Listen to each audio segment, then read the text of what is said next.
Aunty, सबसे बड़े वाले पुलिस अंकल कहाँ है?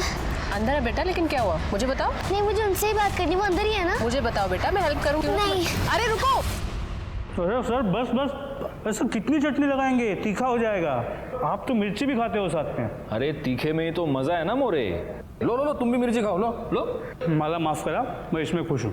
अरे कहाँ जा रहे हो? Wait wait wait wait. आप सबसे बड़े वाले पुलिस अंकल हो ना? हाँ बेटा, क्या हुआ, क्या बात हुई? अंकल, आप प्लीज काजल दीदी को निकाल लो, वो अंदर ही है। प्लीज अंकल, आप चलो ना। एक मिनट, तुम अकेली पुलिस स्टेशन आई हो? तुम्हारे साथ कोई बड़ा नहीं है? तुम्हारे मम्मी पापा कहाँ हैं? मैं मम्मी को बताया था, लेकिन मम्मी को लगता है मैं झूठ बोल रही हूँ, इसलिए मैं उनको बिना बताए आई हूँ। अंकल, आप प्लीज चलो ना वहाँ पे। नाम क्या है तुम्हारा, कहाँ रहती हो तुम? मेरा नाम रिया देश पांडे है और मैं सामने वाली बिल्डिंग में रहती हूँ। ये जल विहार में? हाँ। ओके, बैठो बैठो बैठो बैठो बैठो। हाँ तो रिया, पानी पियोगी? नहीं। ओके, अब ये बताओ, ये काजल दीदी ये बहन है तुम्हारी? नहीं, बहन नहीं है, हमारी फ्रेंड है और वो मुझसे ऊपर वाले फ्लैट में रहती है। अंकल, आप प्लीज उनको निकाल लो ना। अरे लेकिन किससे छुड़ा है? वो अपने ही फ्लैट में है ना? नहीं, वो उनका फ्लैट नहीं है, वो चंपक अंकल का फ्लैट है, वही उनको लेकर रहते हैं यहाँ पे। अंकल, मुझे पता है वो अंदर है। अंकल, आप प्लीज उनको निकाल लो ना वहाँ से। अंकल एक मिनट, तुम्हारी ये काजल दीदी इस चंपक अंकल के साथ रहती है? नहीं अंकल, काजल दीदी अकेले ही रहती हैं। चंपक अंकल कहीं और रहते हैं, लेकिन उन्होंने बाहर से लॉक लगा दिया है। ये बात मैंने आई को बताई तो वो कह रही बेटी साली आया तू। और वॉचमैन अंकल तो अपनी चेयर से ही नहीं उठते। अंकल प्लीज आप उनको बाहर निकाल लो ना। Uncle please. ओके, सावंत इसके साथ जाओ। अंकल प्लीज आप चलिए ना, प्लीज अंकल। अरे बेटा, ये पुलिस आंटी है ना? हाँ, ये तुम्हारे साथ जाएंगी और अगर कुछ बड़ी प्रॉब्लम हुई तो ये हमको फोन कर देगी, फिर हम आएंगे। ओके? प्रॉमिस? प्रॉमिस। जाओ।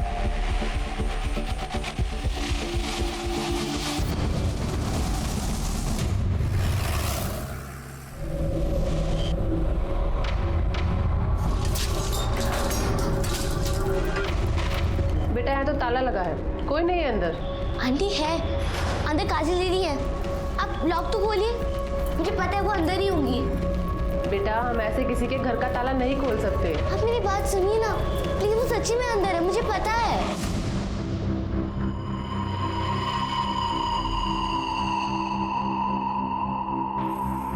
एक्सक्यूज मी जी। आप इन्हें जानती हैं? जी हाँ, ये चंपक जी का घर है। इनका कोई नंबर वगैरह है आपके पास? जी हाँ, उनका नंबर है मेरे पास। The mobile you are calling is currently switched off. Hello sir, बच्ची सही बोल रही है, यहाँ कुछ ना कुछ तो गड़बड़ जरूर है।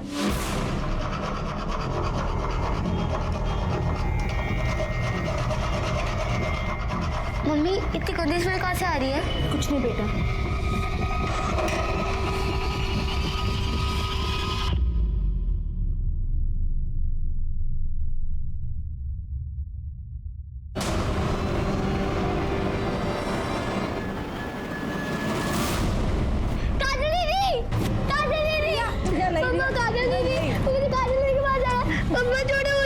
प्लीज बच्ची को बाहर ले जाइए और आप लोग चलिए बाहर, चलिए आप लोग बाहर हो जाइए प्लीज।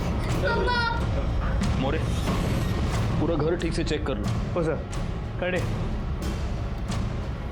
कोई चोट के निशान है? No sir. चलिए। कपड़ों की हालत और ये सीमेंट स्टेन्स देखकर लगता है कि इसके साथ रेप हुआ है। सर, जब हम आए तो घर लॉक था, तो मे बी जो ओनर है घर का उसी ने रेप और मर्डर किया होगा। सर, अंदर एक लड़की का आधार कार्ड मिला, इसी का है। नाम काजल, बाप का नाम बिरजू यादव। इस पर एड्रेस होगा, इसके घर वालों को इन्फॉर्म करो और उन्हें पुलिस स्टेशन बुला। और इस फ्लैट का ओनर चंपक, क्या चंपक अग्रवाल सर। अग्रवाल, उसको भी पुलिस स्टेशन बुला। सर, ये बाकी के कैमरेस क्यों नहीं चल रहे हैं? सर, सोसाइटी में मेंटेनेंस का काम चल रहा है इसीलिए। ठीक है, 27 तारीख का फुटेज दिखाइए। जी सर।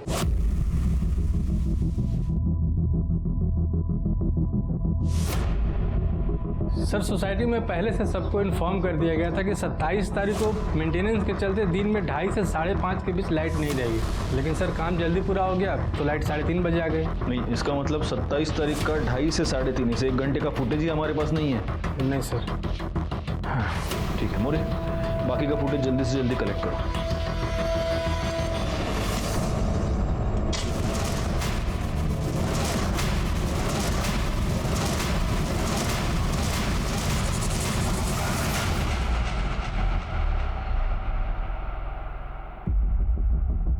रिया, तुम ठीक हो? क्या हम बात कर सकते हैं? जी। मुझे एक बात बताओ, तुम्हारी काजल दीदी को तुम कब से जानती हो? 6 महीने पहले, जब वो हमारी बिल्डिंग में नहीं आई थी।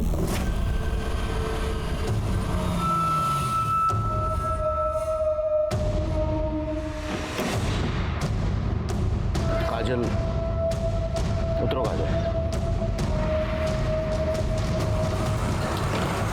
चलो। उन्होंने मुझे बताया था कि उनकी आई उन्हें छोड़कर चली गई थी। हम बोल रहे हैं थोड़ा सब्र करो, सब ठीक कर देंगे। अरे तुम्हारा बाप कौन सा बहुत बड़ा धंधा सेठ रहा जो हमें बातें सुना रही हो? हमारे बाप पे जाने की औकात नहीं है तुम्हारी। 2 कौड़ी के आदमी है तुम। चिरकुट पत्नी करने के अलावा तुम्हारे पास और कोई काम है क्या? हमें नहीं रहना है, हम जा रहे हैं। मत जाओ, हमें छोड़कर मत जाओ, हम नहीं रह पाएंगे। हमें साथ लेकर चलो, हम नहीं रह पाएंगे। मत जाओ। देखो बिटिया, हम आएंगे तुमको लेने, पर अभी नहीं लेके जाएंगे। नहीं रह पाएंगे। काहे नहीं लेके जा सकती? ये तुम्हारी और तुम्हारे पहले पति की औलाद है, तो संभालो इसे।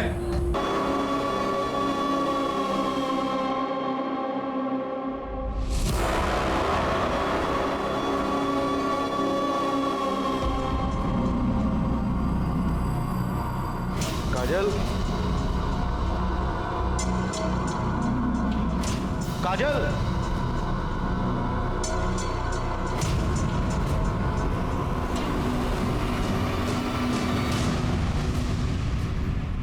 काजल ने तुम्हें बाद में बताया कि वो क्यों भाग गई थी? हाँ, क्योंकि वो अपनी मम्मी को बहुत मिस कर रही थी, इसलिए वो अपनी मम्मी से मिलने गई थी। फिर काजल दीदी कभी भी अपने घर नहीं गई। उनका फ्लैट से निकलना भी बंद हो गया। तुम क्या है? वो अंकल, मुझे काजल दीदी को अपनी नई डॉल दिखानी थी। काजल दीदी नहीं है, वो अपने घर चली गई, अब कभी नहीं आएगी।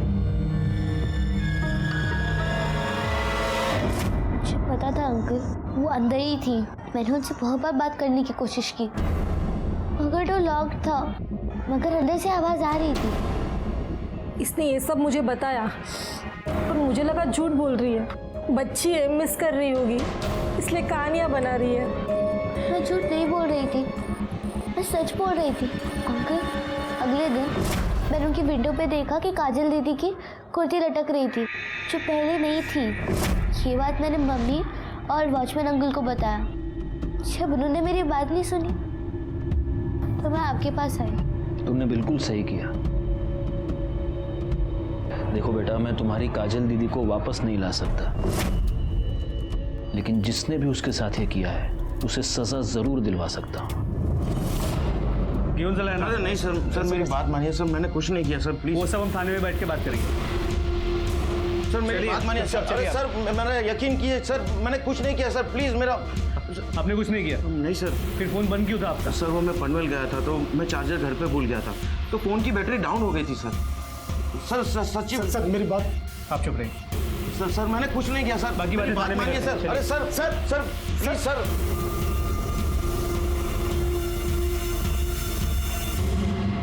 क्या काजल का मर्डर हो गया? किसने मारा उसे और क्यों? यही तो हम भी जानना चाहते हैं। वैसे जलविहार वाले फ्लैट की चाबी सिर्फ आपके पास थी। सर आप मुझ पे शक कर रहे हैं? मैं उसे क्यों मारूंगा?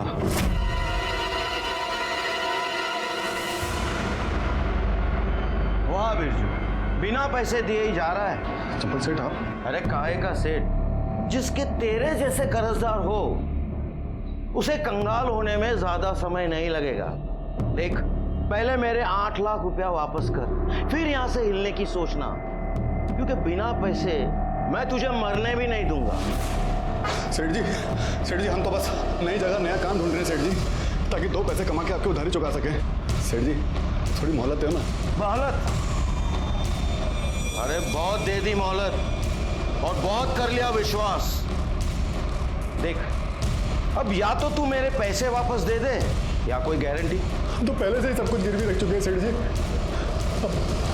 हमारे पास कुछ नहीं है सेठ जी। वो तू देख ले, पर आज मैं यहां से हिलने वाला नहीं।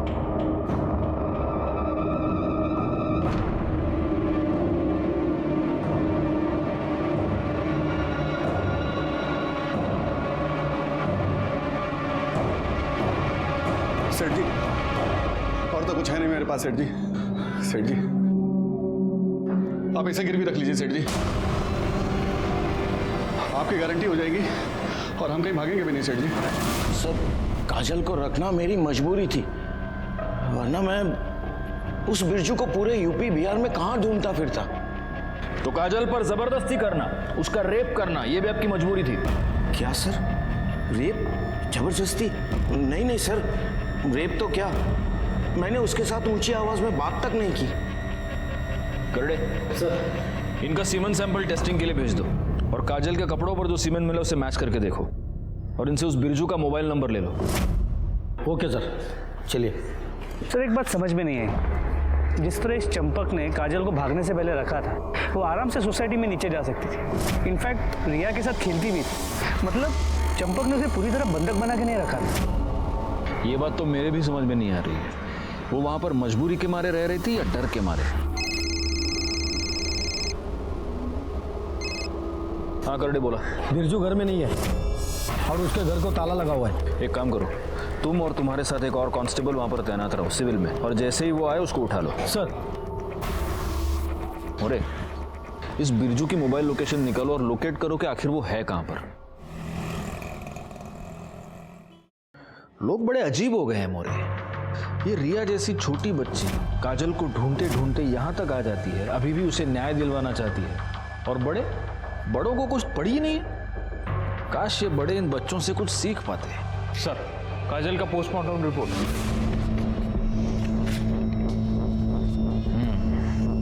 मौत का समय दोपहर को 2:30 से 3 के बीच।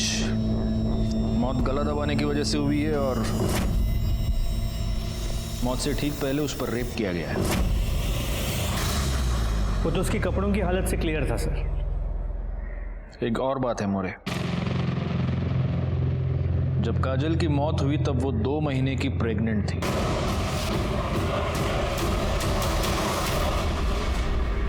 छह महीने तक तूने उस लड़की को कैद करके रखा, उस पर रेप किया, उसे प्रेग्नेंट कर दिया और फिर उसे मार दिया। मैंने ऐसा कुछ भी नहीं किया सर, वो भाग गई थी सर, मैं तो उसे लेने भी नहीं गया, उसका बाप खुद उसे मेरे पास छोड़ के गया था। माफ कर दीजिए सेठ जी, बच्ची है सेठ जी, भला बुरा का कोई समझ नहीं है इसे, लेकिन एक बात हम इसके खोपड़े में अच्छी तरह घुसा दी है कि जब तक हम इसे लेने ना आए ना, ये हिलेगी नहीं यहाँ से सेठ जी। और सेठ जी आपकी तसल्ली के लिए बोल रहे हैं, अगर आप चाहें तो इसे रस्सियों से बांध के रखिए, हमें कोई एतराज नहीं।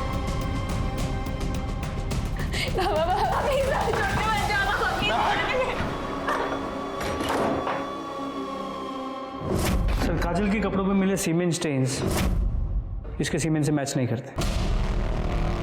देखा सर, मैं झूठ नहीं बोल रहा हूँ सर, अब तो आपको प्रूफ भी मिल गया है सर। सर प्लीज प्लीज मुझे जाने दीजिए सर, प्लीज। जाओ। सर, आपने इसे जाने क्यों दिया? कैसे बिठा के रख सकते हैं मोरे, इसके खिलाफ कोई भी ठोस सबूत नहीं हमारे पास। कोर्ट में छूट जाएगा, ना वो उस घर में रहता था, ना उसका सीमेंट मैच हो रहा है। अब बस एक तरीका है, काजल के पेट में जो 2 महीने का बच्चा पल रहा था, अगर उससे इसका डीएनए मैच होता है तभी हम इस पे हाथ डाल सकते हैं। सर, उसका डीएनए रिपोर्ट भी जल्दी आ जाएगा, लेकिन अगर काजल के कपड़ों पे मिला सीमेंट इसका नहीं है तो फिर वो किसका हो सकता है? इस सवाल का जवाब अब एक ही आदमी दे सकता है, बिरजू। जो आदमी पैसे के लिए अपनी बच्ची को गिरवी रख सकता है, वो कुछ भी कर सकता है। क्या हुआ बिरजू का, पता चला? सर, अब तक वो घर नहीं लौटा, करडे उसके घर पे नजर रखे हुए हैं।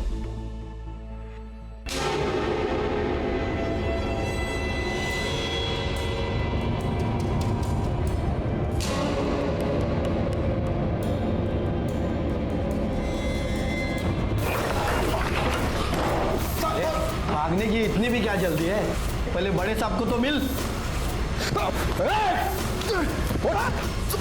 साहब मैंने क्या किया साहब? चल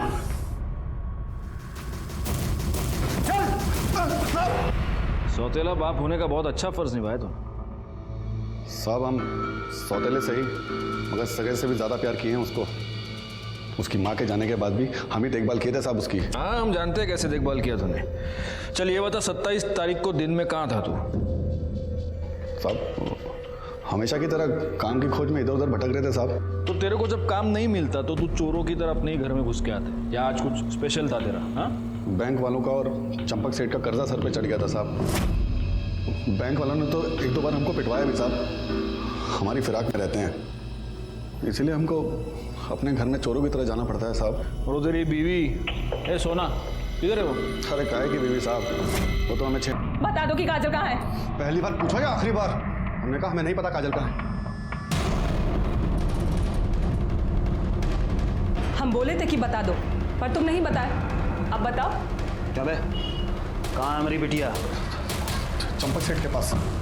तो जब तक हम उधारी का पैसा ना चुका दें उसका, चंपक सेठ ने उसे गिरवी रखा है अपने पास। अबे साले, हाँ? तुमने हमारी बिटिया को का सामान समझ रखा है? तो ये छोड़ के गई तो तुमने गिरवी रख दिया। बता दे रहे हैं हम दोनों को, अगर हमारी बिटिया को कुछ हुआ ना तो दोनों को चीर के रख देंगे हम। मदन के डर से हम अपने ही घर में छुप के रह रहे हैं साहब।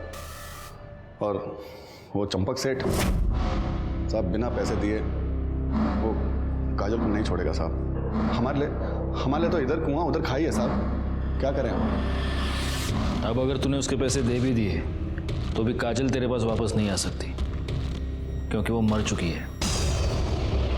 चंपक अग्रवाल के फ्लैट में किसी ने उसका मर्डर कर दिया है। बड़ा ही अजीब केस था, जहां रिश्ते रिश्तों को बेच रहे थे, उन्हें धोखा दे रहे थे। हमने बिरजू का सीमेंट सैंपल काजल के कपड़ों पर मिले सीमेंट से मैच करके देखा, लेकिन हमारे हाथ कुछ नहीं आया। अगर ये दोनों बेगुनाह थे तो फिर वो कौन आदमी था जिसने काजल पर रेप किया, उसे प्रेग्नेंट कर दिया और फिर उसका मर्डर किया? जो भी हुआ था वो उसी टॉप फ्लोर के फ्लैट में हुआ था जहां पर काजल कैद थी, और जिस फ्लैट में सिर्फ चंपक अग्रवाल की फैमिली ही आ जा सकती थी। इसीलिए हमने 27 अप्रैल का बिल्डिंग का सीसीटीवी फुटेज चेक किया और हमारे हाथ एक नई लीड लगी। अरे ये तो आकाश है। एक मिनट पॉज करो। सर ये चंपक जी का पोता है, कभी कभी यहाँ आता है। हो सकता है इसी ने रेप किया हो। एक काम करो, आगे का फुटेज दिखाओ, देखते ये बाहर कब निकला है या फिर ये अग्रवाल फैमिली का कोई और मेंबर आया है या नहीं। दिखाओ जरा। बस सर इतना ही है। सर अगर वो आकाश है तो वो दिन में 2:30 बजे आया है और शायद इसी 1 घंटे के बीच वो वापस चला गया, क्योंकि उसके फैमिली का और कोई दूसरा मेंबर आता जाता दिखाई नहीं दिया। ओके मोरे, इस अग्रवाल फैमिली के बारे में पूरी इन्फॉर्मेशन मुझे चाहिए। किसी अंदर के बंदे को काम पर लगा दो, कोई मेड सर्वेंट या कोई और। अभी ये चंपक सेठ का फैमिली के बारे में क्या बोलने का मैडम? वो फैमिली में सब जेंटलमैन लोग रहते। जेंटलमैन मतलब? इनकी फैमिली में ना 4 मर्द रहते। एक वो चंपक सेठ, उनका छोटा बेटा प्रवीण, उनका बड़ा बेटा नितिन और नितिन का बेटा आकाश। वो 4 लोग मेरे को घूरने का तो छोड़ो, लेकिन ऐसा आंख उठा के भी नहीं देखते। मैं 3 साल से उनके घर में काम करती है। एक दिन तो ना मैं मैडम एक लाल रंग की साड़ी पहनी थी, तभी इधर का सब लोग मेरे को देख के क्या बोला मालूम? बोला सुनीता तू तो मार ही डालेगी सबको। मैडम लेकिन ये घर का लोग कोई भी मेरे को पलट के भी नहीं देखा। एक दिन ना मैडम मैं ऐसा फ्रॉक जैसा ड्रेस पहनी थी, तब मैं सोची थी कोई नहीं तो यह आकाश तो मेरे को जरूर देखेगा। उसका तो अभी उम्र है ना, ये उम्र में तो सब चलता है, लेकिन वो भी नहीं देखा। वो तो दिन भर ना वो उसके आइटम है ना पूजा, उसके साथ फोन में लगा रहते बात करते। दोनों का लफड़े की वजह से ना घर में एक दिन बहुत बड़ा राड़ा हो गया। मतलब इस आकाश को छोड़ के घर में सब ठीक ठाक सीधे एकदम? अभी संत आदमी बोले तो नितिन भाऊ वही घर का सब काम काज देखता है, और ये प्रवीण भाऊ वो तो दारू पी के आता है रोज। ये बताइए चंपक अग्रवाल कैसा आदमी है? अभी चंपक सेठ क्या खराब होएगा मैडम, अभी उसका उम्र बच्चा है क्या? और ये नीतू मैडम है ना, ये सबको ऐसा सीधा करके रखी है। हाँ नीतू कौन है? नीतू बोले तो प्रवीण भाऊ की बाइक को। चंपक सेठ और नितिन भाऊ की बाइक को तो बहुत पहले गुजर गई मैडम, और ये नीतू मैडम है ना, वो ही सबको संभालती है। अब एक नीतू मैडम अकेली औरत है घर में, और उसका भी प्रवीण भाऊ से बहुत राड़ा चलता है। ये लेडीज परफ्यूम की स्मेल तुम्हारी शर्ट से क्या कर रही है? अरे ये तुम्हारा है। मेरा है? मेरा तो नहीं है, मैं इस शेड का परफ्यूम नहीं लगाती हूँ। तो और किसका होगा? मतलब अब तुम घर से बाहर जाके मुंह मारना शुरू कर दिए है ना? यही सब रह गया था। इस तरह से बात मुझसे किया मत करो तुम। बहुत मूर्ख समझ के रखा है मुझे। वो प्रवीण भाऊ को क्या, चंपक सेठ को भी किसी लड़की के लिए बहुत सुनाई थी एक बार। अच्छा, इस घर में कोई लड़की भी रहती है? इस घर में नहीं मैडम, वो मालाड वाले घर में है ना, उधर रहती है। ये चंपक सेठ है ना, एक जवान छोकरी को मालाड वाले घर में रखा है। वो लड़की को लेके ना एक दिन बहुत राड़ा हो गया था घर में। तुमने जल विहार वाले घर की चाबियां किसी को दी थी? हाँ, प्रवीण लेके गए थे 2-3 बार चाबी तो। क्यों? तुम वहां क्या करने गए थे? बाबा वो मैं सोसाइटी की मेंटेनेंस का बिल भरने गया था, और एक दो बार वो सोसाइटी की मीटिंग थी तो उसलिए गया था, लेकिन मैं फ्लैट पे नहीं गया था, नीचे से वापस आ गया था। तो चाबी क्यों लेके गया था? अरे बाबा वो इसलिए कल को कोई इमरजेंसी पड़ जाए, फ्लैट पे कोई काम आ जाए तो चाबी तो होनी चाहिए ना अपने पास में। पापा, अब इतने सवाल क्यों कर रहे हैं? और ऐसा भी क्या हो गया, घर ही तो है हमारा। और वैसे तो आकाश भी लेके गया था एक बार चाबी। आकाश, आकाश बाहर आओ। आकाश, एक मिनट कॉल करवा दो। जी दादाजी, तू अपने पुराने फ्लैट पे गया था? फ्लैट पर? हाँ, वो मैं गया था, ऐसे ही उस घर की याद आ रही थी तो सोचा एक बार होकर आ जाऊं। अच्छा, बड़ी याद आ रही थी तुझे। ये बता, काजल के साथ क्या किया? काजल? कौन काजल? अच्छा, वो मेड काजल। दादाजी मैं उसके साथ क्या करूंगा, वो वहीं घर पे थी, मैं तो बस घर देखा और वापस आ गया। मतलब सुनीता के मुताबिक आकाश जल विहार गया था, लेकिन उसने काजल के साथ कुछ किया नहीं। Yes sir. सर, सुनीता से इन्फॉर्मेशन मिलने के बाद मैं आकाश से मिलने चंपक अग्रवाल के घर भी गई थी, लेकिन वो वहाँ नहीं था। सर, नितिन ने बोला कि वो कहीं घूमने गया है, कहाँ गया है, कब आएगा, किसके साथ गया है, कोई इन्फॉर्मेशन नहीं है सर। अच्छा सर, उसके कोई दोस्त का नंबर भी नहीं है। मतलब दोस्तों के नंबर नहीं है और आकाश फोन उठा नहीं रहा। जी, हमें जैसा दिखाया जा रहा है वैसा है नहीं। Anyway, good job Sawan. Okay sir, okay. More, एक काम करो, इस आकाश अग्रवाल के नाम का लुकआउट नोटिस निकालो, और जब तक वो ना मिले उसकी वो गर्लफ्रेंड पूजा, उससे पूछताछ कर दे। लेकिन सबसे पहले हमें चलकर रिया से बात करनी होगी। आओ रिया, ये चॉकलेट तुम्हारे लिए। अंकल, मुझे चॉकलेट नहीं खानी। काजल दीदी को किसने मारा? आपको उनके बारे में पता चला? उसी के लिए हमें तुम्हारी मदद चाहिए। मोरे, ये देखो, तुम इसे जानती हो? हाँ, ये आकाश भैया है, चंपक अंकल की ग्रैंड से। अंकल, ये भैया बहुत बुरे हैं, कि मुझे बिल्कुल अच्छे नहीं लगते। बुरा है? क्यों बुरा है, क्या किया इसने? एक दिन जब मैं काजल दीदी के साथ खेलने के लिए उनके फ्लैट में गई थी तो मैंने देखा। छोड़ो तुझे? क्यों छोड़ू तुझे मैं? तुझे एक बार समझाया था ना, अगर तूने हमारे आने के बारे में दादाजी को कुछ भी बताया, जान से मार दूंगा तुझे। दीदी, छोड़ो इन्हें, छोड़ो मेरी दीदी को, छोड़ो। कौन है तू? मैं रिया हूँ, इनकी दोस्त, और अगर आपने नहीं छोड़ा ना तो मैं चिल्लाऊंगी। छोड़िए इन्हें, छोड़ो, छोड़ो मुझे। दीदी, आराम से। जो मैंने कहा उसे याद रख। चलो। अच्छा, आप एक बात बताइए मोरे, ये आकाश के पिता नितिन या फिर इनके भाई प्रवीण, इन दोनों को आपने बाद में कभी आपकी सोसाइटी में देखा है? जी, प्रवीण भाऊ को मैंने सोसाइटी मीटिंग में 1-2 बार देखा है। तो नितिन भाऊ को जब से इन लोग शिफ्ट हुए ना, 2 साल हो गए, तब से यहाँ नहीं देखा। नितिन भाऊ बहुत अच्छे इंसान है, पर उनका बेटा वो तो एकदम आवारा बन गया है। और ये प्रवीण भाऊ, वो तो नितिन भाऊ से एकदम उल्टे। दारू पीना, तमाशा करना, वॉचमैन के साथ मारामारी करना, ये उसका रोज़ का काम है। इसीलिए सोसाइटी में उसकी कंप्लेंट हो गई थी। उसी के बाद चंपक भाऊ ने यहाँ से शिफ्ट कर लिया। ठीक है, हम चलते हैं। रिया, और ये चॉकलेट तुम्हारे लिए। अंकल, आप काजल दीदी को जिसने मारा है अपने पकड़ तो लोगे ना? बहुत जल्दी पकड़े। हाँ? क्या सावंत मैडम, आपको कुछ सुनाई दिया? No sir. मोरे, तुमने सुना कुछ? कुछ सुनाई नहीं दे रहा। वॉल्यूम बढ़ाइए थोड़ा अपना। हाँ चलो बताओ। सर, मेरे और आकाश के रिलेशनशिप में कोई कमिटमेंट नहीं था, वो बस सेक्सुअल था। देखो पूजा, कुछ भी बोलने से पहले जरा सोचना, क्योंकि अगर तुमने झूठ बोला तो सावंत मैडम तुम्हें इतना मारेंगी कि बाद में तुम कुछ भी बोलने के काबिल नहीं रहोगे। जो भी बोलना सच बोलना, ओके? हाँ चलो बोलो, क्या हुआ फ्लैट में? सर, उस दिन मैं और आकाश बेडरूम में थे।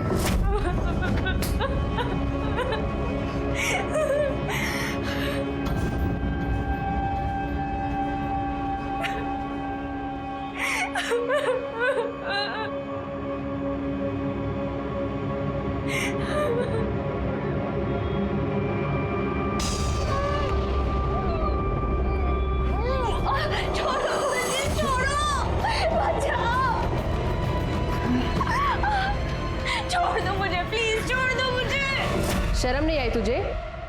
एक लड़की होके दूसरी लड़की के साथ ऐसा करते हुए? तेरी माँ को बताऊं तेरी इस हरकत के बारे में? मुझसे गलती हो गई, प्लीज मेरी आई को कुछ मत बोलना। आकाश कहाँ है? सर, मुझे नहीं पता आकाश कहाँ है। वो तो मेरा फोन भी पिक नहीं कर रहा है। जल्दी जल्दी आओ, इधर खुदाई का काम करो, थोड़ा पानी का टाकी बनाने का है। आओ, इतना चौको ना करो। हाँ, संभालो, संभाल के जरा।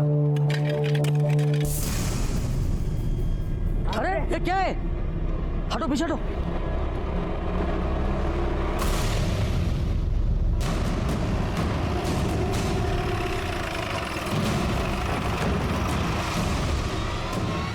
जैन सर, बॉडी की एग्जामिनेशन हो चुकी है। औरत की उम्र लगभग 40 साल की होगी और उसके पेट में एक नहीं बल्कि कई बार चाकू से वार किया गया है।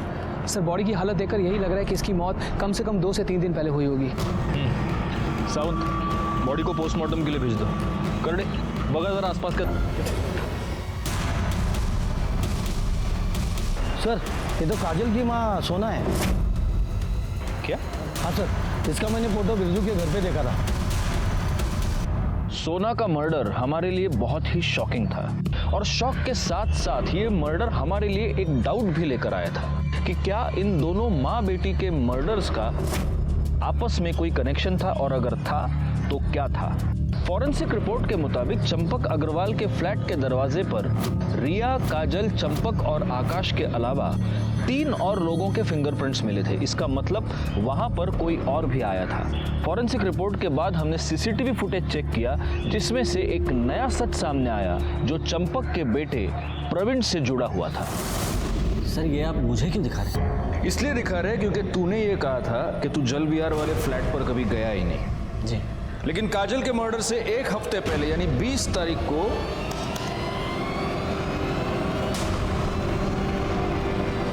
ये तुम ही हो ना? हाँ? वो सर, मैं फ्लैट पे ये देखने गया था कि दरवाजा ठीक से लॉक है कि नहीं लॉक है। दरवाजा? जी। मोरे। सर मैं ठीक तो कह रहा हूँ सर। अरे मोरे, मैंने तुमको रिटेल का भाव पूछा, तुम तो होलसेल में शुरू हो गए। हाँ प्रवीण, बोलो, मार खाओगे, मिर्ची खाओगे या सच बोलोगे? सर, वो 4 महीने पहले मैं एक फाइल ढूंढने गया था जल विहार वाले फ्लैट पर। वहां जाकर मैंने देखा। ए, कौन है तू? ये तो हम आपसे पूछ रहे हैं, आप कौन है? अरे ये घर है मेरा, इस घर का मालिक हूं मैं। तू अंदर कैसी आई? कर क्या रही है तू यहाँ पर? वो हम काजल यादव है, बिरजू यादव की बेटी। चंपक सेठ से हमारे बाबा ने पैसे लिए थे तो वो चुका नहीं पाए, इसीलिए हमको गिरवी रख दिया उन्होंने। हमारे पापा जल्दी आएंगे और हमको छुड़ा के ले जाएंगे। पागल, तू रो क्यों रही है? रोना बंद कर, मैं ना बाबा से बात करूंगा। मैं बाबा से बात करूंगा। ये कोई बात होती कि पैसे के बदले में लड़की को लेकर आ गए? मैं बाबा से बात करूंगा और वो देखना। हम करेंगे ना बात बाबा से। अरे हाँ, तू रोना तो बंद कर। मैं करूंगा बाबा से बात और वो तुझे छोड़कर भी आएंगे, ठीक है? बस तू ना ये रोना बंद कर, ठीक है? और हिम्मत से काम कर। अरे मैं हूं ना, मैं सब ठीक कर दूंगा। मुझे मेरे पापा के पास जाना है। हाँ हाँ बिल्कुल, मैं खुद छोड़ कर आऊंगा।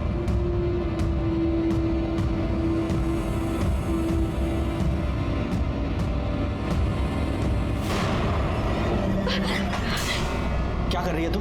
अपने आजाद होने की कीमत तो देनी पड़ेगी ना। अब ज्यादा नखरे मत कर। छोड़ो मुझे, छोड़ो। बाबा तो सिर्फ तुझे लेकर आए थे, मैं ना तेरे बाप का खरीद छीनूंगा, समझी ना? ये जो झूठ मूठ की आजादी तुमने उस बेचारी लड़की को दे रखी थी, उसकी कीमत कितनी बार वसूल की तूने? हाँ, तो ठीक से याद नहीं है, लेकिन 3 या 4 बार।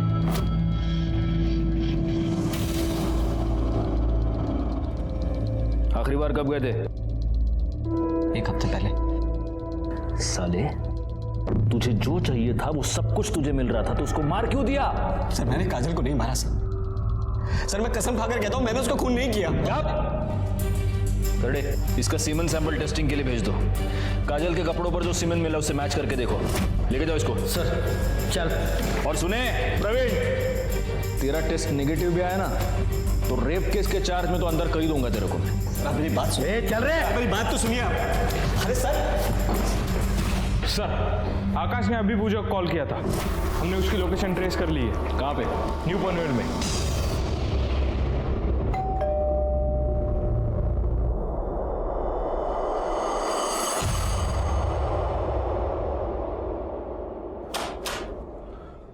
क्या है साहब? वो आपसे कोई मिलने आए हैं।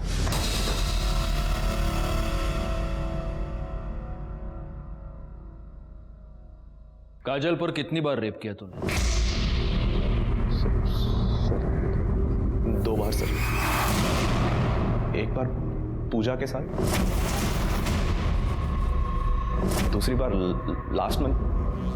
सर सॉरी सर, मैंने बहुत ज़्यादा पी रखी थी सर, और उसके बाद पूजा भी अवेलेबल नहीं थी सर, तो मैं वहाँ चला गया।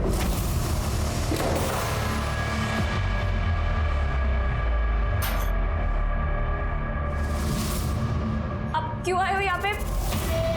चले जाओ आप यहाँ से, अब चले जाओ वरना मैं चिल्लाऊंगी। मैं बोल रही हूँ। छोड़ो मुझे। चिल्ला? छोड़ो, छोड़ दो। चिल्ला? चिल्ला? छोड़ दो ना। तूने काजल को मारा क्यों? सर मैंने नहीं मारा सर उसे, मैंने तो बस उसके साथ सेक्स किया और चला गया। तूने सेक्स नहीं, तूने उसका रेप किया, और वो भी 1 बार नहीं 2 बार। मोरे सर, इसका सीमेन और डीएनए भी टेस्टिंग के लिए भेज दो। आणि करडे सर, फोडून टाका या रेपिस्टला। सर सर सर सर मैंने नहीं मारा सर मैंने नहीं मारा सर। डीएनए रिपोर्ट से यह साबित हो रहा था कि काजल के गर्भ में पलने वाला बच्चा प्रवीण का था, और उस पे कपड़ों पर जो सीमेन मिला था वो आकाश का।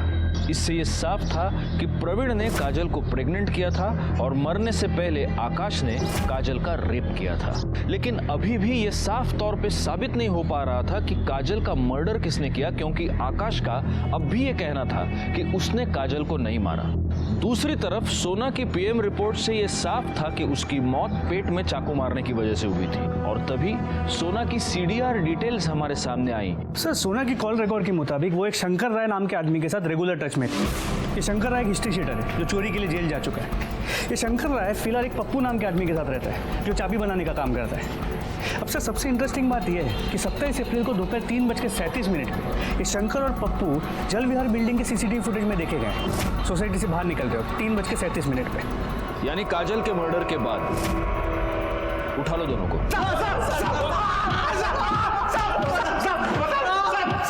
बस बस बस मोरे, बस बस। हाँ बोलो, 27 तारीख को दोपहर 2 से 4 के बीच जल विहार बिल्डिंग में क्या करने गए थे? साहब उस दिन हम लोग बिल्डिंग में काजल के लिए गए थे साहब। सुना बिरजू को छोड़कर हम लोग के साथ आई थी साहब। उसने बताया कि उसका पहला पति मदन काजल के लिए उसको बहुत परेशान कर रहा है। उसने बताया कि चंपा सेठ ने उसको घर पे रखा है। वो चाहती थी कि मैं काजल को वहाँ से निकाल कर उसको दे दूँ ताकि वो अपने पति को देखे और छुटकारा पा ले। साहब ये पप्पू है, चाबी बनाता है साहब, इसकी हेल्प ली थी साहब। वो टॉप फ्लोर था इसलिए जब भी कोई आ रहा था तो हम लोग भाग के छत पे जाके छिप जा रहे थे साहब। कितने बजे घुसे थे बिल्डिंग में? साहब वो तकरीबन 2:45 बजे का टाइम था साहब। पप्पू ने बाहर वाले ताले की चाबी बना लिया था, सिर्फ लैच बनाना बाकी था। हम लोग बना रहे थे तभी लगा कि लिफ्ट से कोई आ रहा है साहब। हम लोग भाग के छत पे जाकर छिप गए थे साहब। कौन था? पता नहीं साहब, झटका तो तब लगा जब वो भी आदमी अगर छत पे ही छिप गया और लगभग 10-15 मिनट तो वहीं रहा। क्या किया उसने वहाँ पर? साहब किया कुछ नहीं, लेकिन बार बार फ्लैट की तरफ देख रहा था और अचानक नीचे चला गया। हम लोग वहीं रुके, हम लोग देखे कि कोई आने वाला तो नहीं है। जब लगा कि नहीं आने वाला है तो हम लोग भी नीचे गए और जो चाबी बनाया था उसको खोल के अंदर गए। अंदर जाकर देखा तो साहब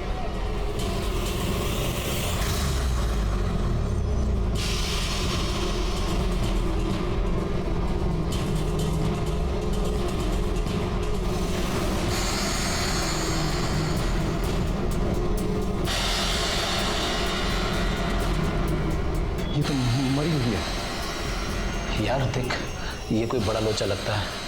इससे पहले कोई हमें देख ले, यहाँ से निकल लेते हैं। उस आदमी को पहचान सकते हो? स्केच बनवा सकते हो उसका? हाँ सर, जिस दिन काजल का मर्डर हुआ था उस दिन सोना यादव और मदन का मोबाइल लोकेशन बिरजू के घर का दिखा है। और एक बात सर, सोना का मोबाइल भी वही लोकेशन पे बंद हुआ था। मोरे, इस बिरजू को उठा लो। हो सर। और इन दोनों को स्केच आर्टिस्ट के सामने बिठा दो, पता तो चले ये दूसरा आदमी है कौन।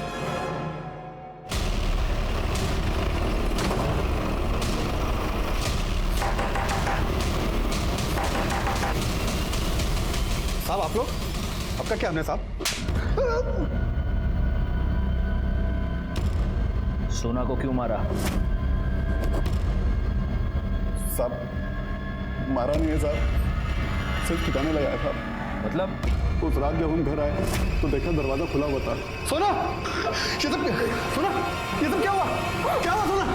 अब सोना ने हमको बताया कि उसका पहला पति मदन, उसने आके उसे मारा है साहब। हमको लगा था कि तुम अपनी बिटिया के लिए परेशान हो रहे हो, लेकिन हमें अब पता चल गया है तुम काजल को बेचना चाहते हो, इसीलिए ढूंढ रहे थे ना उसे।